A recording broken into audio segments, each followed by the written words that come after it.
Hello guys, അങ്ങനെ തണുപ്പ് കാലമായിട്ടുണ്ട് അല്ലേ? ഇപ്പൊ രാവിലെ എണീക്കുന്നതിനോട് നിങ്ങൾക്ക് എന്താ പറയാനുള്ളത്? അത് വല്ലാത്തൊരു ഇതാണ് എന്നാണ് എൻ്റെ ഒരു ഇത്. എന്തൊക്കെ പറഞ്ഞാലും എണീക്കാതെ പറ്റില്ലല്ലോ അല്ലേ? അപ്പൊ രാവിലെ തന്നെ നേരം വെളുത്തിട്ടുണ്ട് കേട്ടോ. അങ്ങനെ മക്കളൊക്കെ മദ്രസ പോയതിന് ശേഷം സ്കൂളിലേക്ക് കൊണ്ടുപോകാനുള്ളതും രാവിലത്തെ ബ്രേക്ക്ഫാസ്റ്റും ഒക്കെ തയ്യാറാക്കുമായിരുന്നു കേട്ടോ ഞാന്. ഇന്നത്തെ ദിവസം എൻ്റെ മക്കളെ കൂടാതെ മൂന്നാള് വേറെ ഉണ്ട് കേട്ടോ. പെങ്ങളുടെ മക്കളാണ്. അപ്പൊ അവരൊക്കെ സ്കൂളിൽ വിടാനുള്ള ഒരു തിരക്കിലാണ് കേട്ടോ ഞാന്. 5 മക്കളും വേറെ വേറെ സ്കൂളിലാണ് കേട്ടോ പഠിക്കുന്നത്. അങ്ങനെ അവർക്കുള്ള ബ്രേക്ക്ഫാസ്റ്റും സ്കൂളിലേക്ക് കൊണ്ടുപോകാനുള്ള ലഞ്ച് ബോക്സ് ഒക്കെ സെറ്റ് ആക്കി വെച്ച് അപ്പോഴേക്കും മദ്രസ വിട്ടിട്ട് അവർ വന്നിട്ടുണ്ടായിരുന്നു കേട്ടോ. മദ്രസ വിട്ട് വന്നാൽ പിന്നെ ഒന്ന് അങ്ങോട്ടോ ഇങ്ങോട്ടോ മാറി നിൽക്കാൻ പോലും ടൈം കിട്ടൂലല്ലോ.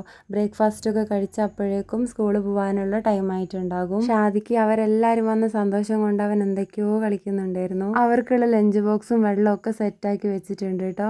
ഇയാൾ പഠിക്കുന്നത് കണിയാമ്പറ്റയാണ്. അപ്പം കണിയാമ്പറ്റ ആയതുകൊണ്ട് ഹയർ സെക്കൻഡറി ആയതുകൊണ്ടും കുറച്ച് നേരത്തെ തന്നെ പോകണം. ബാക്കിയുള്ളവരൊക്കെ കഴിച്ചുകൊണ്ടിരിക്കുകയാണ് കേട്ടോ. ഈ കുപ്പിയിൽ വെള്ളം ഒഴിക്കുന്നൊക്കെ കണ്ടാൽ വിചാരിക്കും അവരത് ഫുള്ള് കുടിക്കുന്നുള്ളത്. പകുതിയേ കുടിക്കുള്ളൂ കേട്ടോ. ഇവിടെ നമ്മുടെ 5 സ്കൂളിലാണ് കേട്ടോ പഠിക്കുന്നത്. നമ്മുടെ എന്ന് പറഞ്ഞത് ഞാൻ അവിടെ പഠിച്ചിട്ടുണ്ട്. ഇദ്ദേഹം പിന്നെ ദ്വാരക പഠിക്കുന്നത് നിങ്ങൾക്കറിയാലോ.